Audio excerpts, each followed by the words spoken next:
Most of the colonists living in America in the mid-1700s had come from England. They left England because they were fed up with religious and political laws that did not respect individual freedom.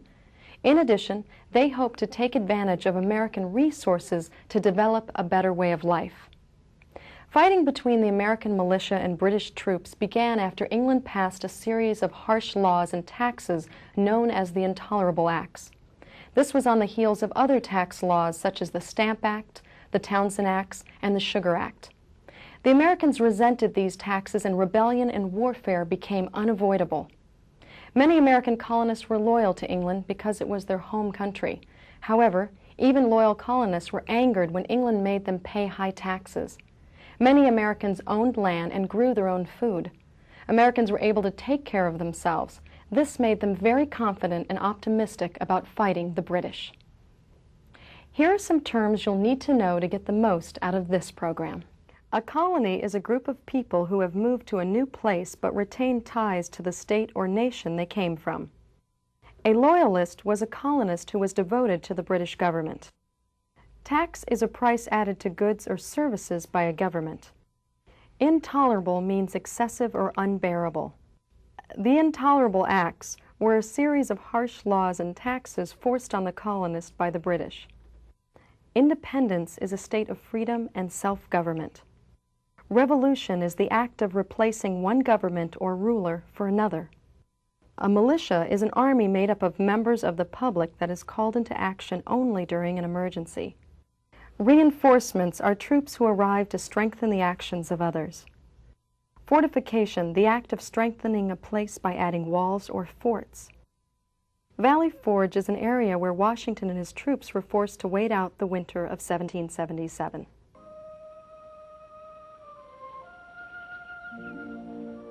Over the years, England had placed many heavy taxes and duties on the American colonies. After the Boston Tea Party, England passed a series of harsh acts called the Intolerable Acts.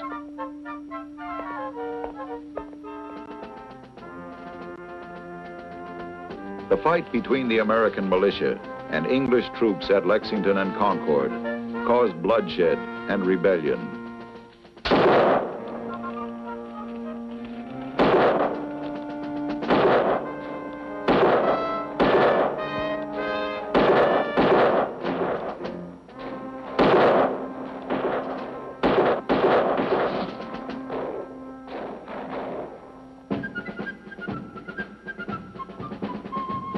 Men prepared for war.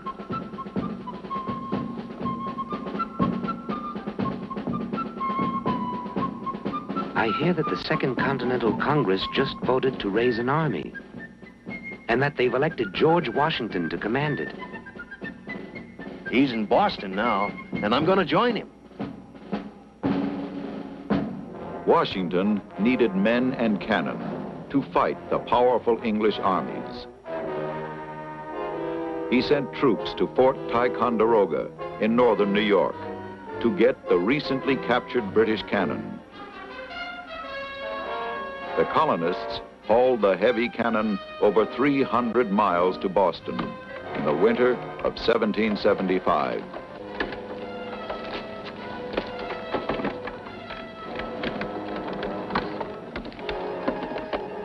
With these cannon mounted on the heights overlooking the city, General Washington forced the British out of Boston.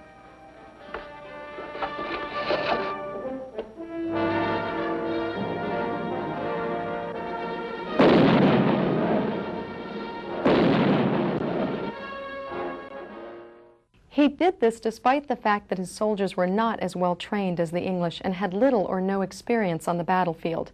In addition, the British had more money and supplies to rely on. They had a powerful navy that prevented American ships from bringing in food and other goods. The Americans did have some advantages on their side. Because of the unfair taxes and other injustices that England had committed against the colonies, many Americans were willing to fight in the war. In addition, the colonists were familiar with the rough North American terrain. Several months later, in the summer of 1776, the British general, Sir William Howe, landed his troops unopposed in New York.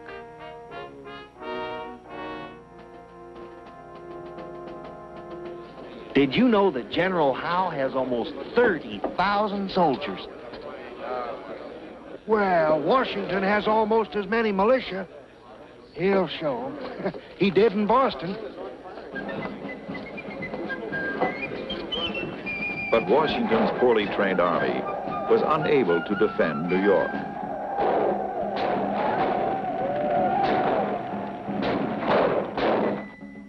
He retreated into New Jersey.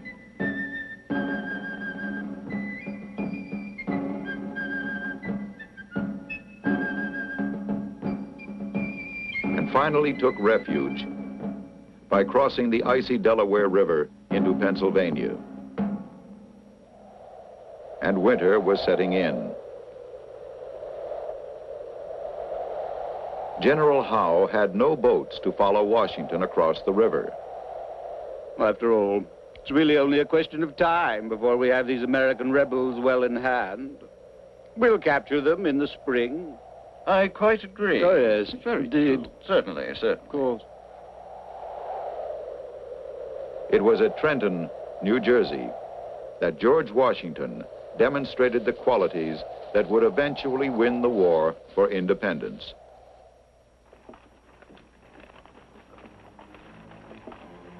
May the good Lord help us, but it's cold tonight. Cold. It's been so for 2 weeks. Sam Christmas this, freezing and starving, and now he's ordered us back across the river through the ice.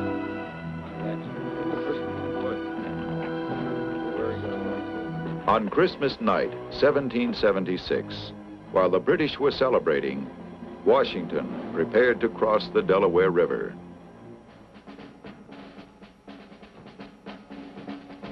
With his ragged, hungry, freezing colonial soldiers, he captured Trenton. It was the best of all possible Christmas presents for the new nation. It gave the colonists confidence and courage to face the trials of battle ahead.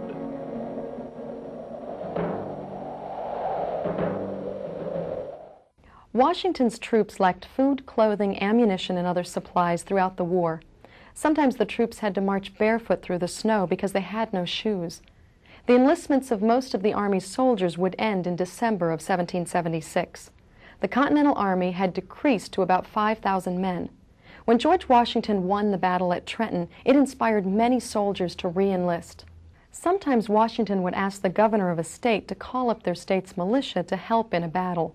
Often this caused problems since state militias were made up of local citizens in the area, people such as storekeepers, farmers, workers, and other private citizens. They were poorly trained and did not like being called from their homes to fight. Many times, battles were lost because the militia turned and ran when they saw well-equipped British soldiers in their uniforms.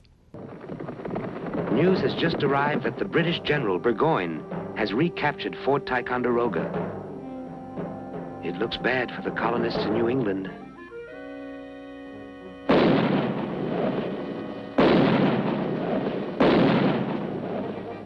The British military plan called for General John Burgoyne to move down the Hudson River Valley to join Lord Howe in New York.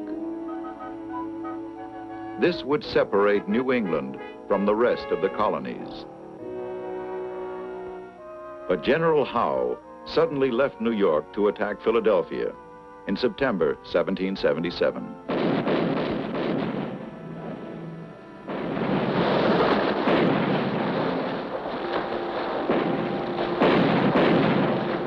General Howe captured Philadelphia. It was easy enough with all those loyalists we called Tories. Aha, but Burgoyne won't find it that easy in the woods up north. Again, the mark of woodsmanship and Yankee ingenuity. In northern New York, the colonial soldiers cut down hundreds of trees. to block the only road down the Hudson River Valley.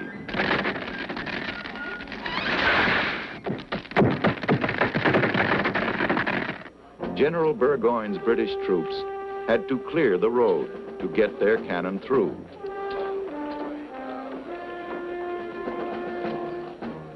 The delay gave the American colonists time to dig in and build good fortifications near Saratoga. On September 13th, still expecting assistance from General Howe, Burgoyne moved out and the attack began. Fire! Fire! Fix bayonet!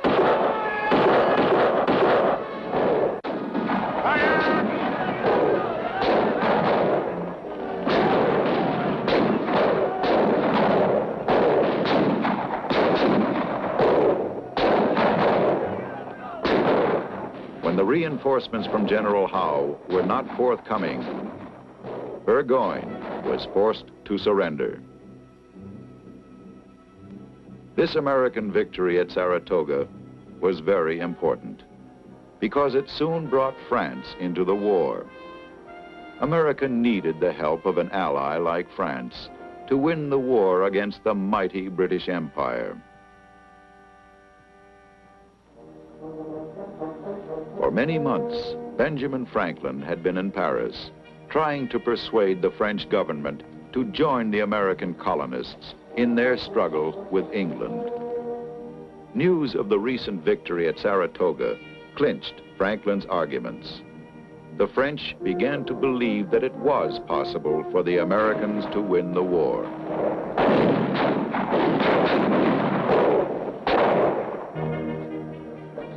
While Franklin negotiated with the French in Paris, General Washington was forced to wait out the winter of 1777 at Valley Forge in Pennsylvania. It seems impossible that my men will endure the winter. But they bear up bravely. We will not give up. Life that winter at Valley Forge was extremely difficult for the American troops. When they arrived, there was no shelter, so they built log cabins. The cabins had no windows and only an earthen floor. There were no fireplaces in the cabins, and when a fire was lit, the smoke filled the single room. Provisions were low, and the soldiers had to hunt for food. Many men became ill with tuberculosis and other diseases. As a result of these conditions, many soldiers deserted and returned home. Finally, Franklin succeeded. France signed a treaty recognizing America as a nation. France would help America win her independence from England. The war was now almost 3 years old. Ah, at last. Now the war's beginning to look a bit brighter for us. The French have joined us and are sending good men to help. The French have also promised a fleet of ships. Control of the seas was very important. Britain was a great naval power. Even though the Americans had only a few naval vessels, they dared to attack.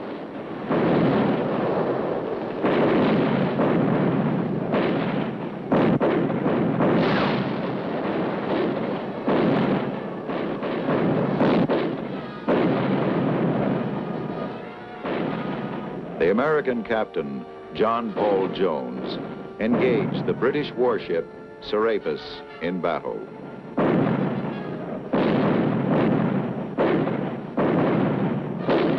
The American ship, Bonhomme Richard, was completely disabled. When the British commander demanded surrender, the Americans' answer was, We have just begun to fight. After Jones' ship sank under him, he and his men boarded the Serapis, fought, and captured the British ship. These heroic battles gave America courage. but did little to end the war. The capture of the Serapis by John Paul Jones and his troops was the first major battle won by the American Navy. The British Navy was the most powerful on Earth. The American Navy had been formed in 1775, only 4 years earlier. Its most important job was to encounter and damage British ships used for trading and delivering supplies to the British soldiers. Early victories, such as the defeat of the Serapis, gave the American Navy a feeling of confidence and strong fighting spirit. The war moved ahead slowly. The British shifted the scene of battle to the southern colonies. They attacked American coastal towns and moved against Georgia and South Carolina. Lord Cornwallis was now in charge of the British troops. In the summer of 1780, he and his men inflicted severe defeat on the American forces at Camden, South Carolina. Cornwallis drove northward into Virginia. General Washington, however, sent Nathaniel Greene and his troops to raid the British in the South.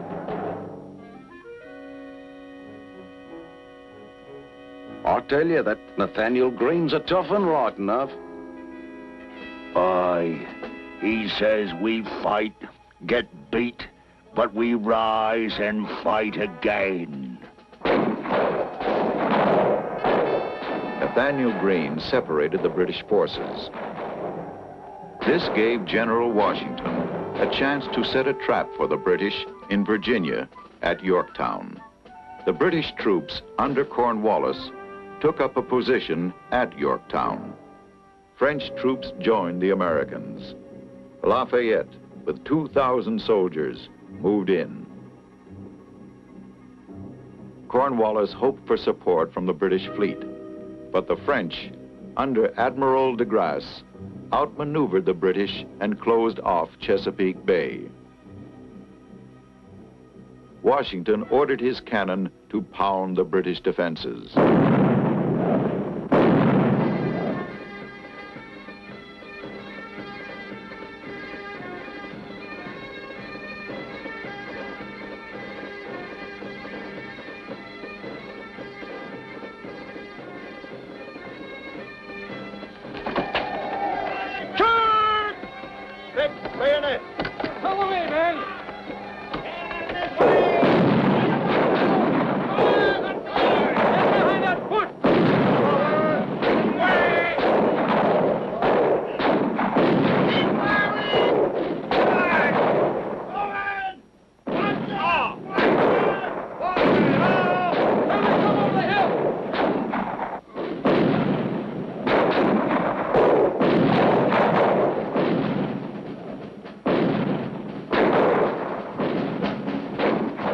After a hard battle,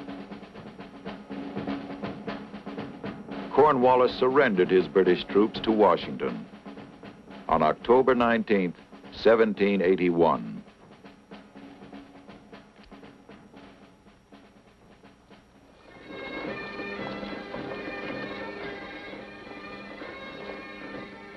Seven and a half years of fighting had passed. The war was as good as won. When the American colonists won the Revolutionary War, they accomplished more than just gaining freedom for themselves. For years to come, the newly formed United States would stand as a symbol of independence. Other countries and colonies were inspired by the success of the American colonists.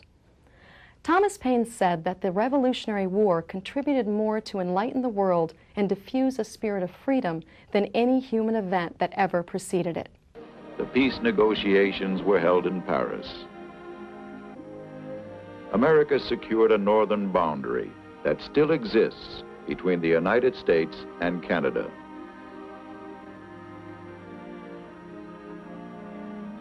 Say, that Ben Franklin is a caution.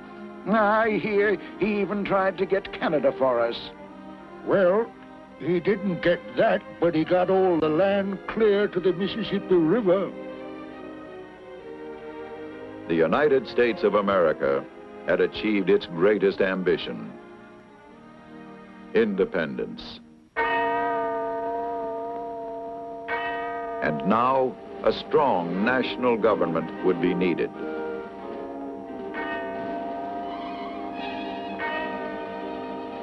The Revolutionary War was one of the most important conflicts in the history of humankind.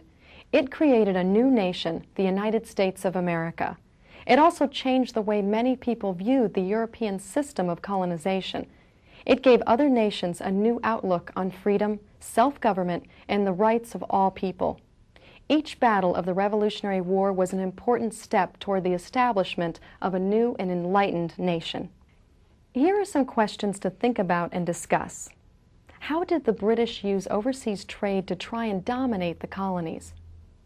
Many Americans owned land and grew their own food. How did the colonists' new independence in America change their outlook on life? Why was the American victory at Saratoga important? How do you think it was possible for the small, unorganized, and poorly trained army of the American colonies to defeat the most powerful nation on earth?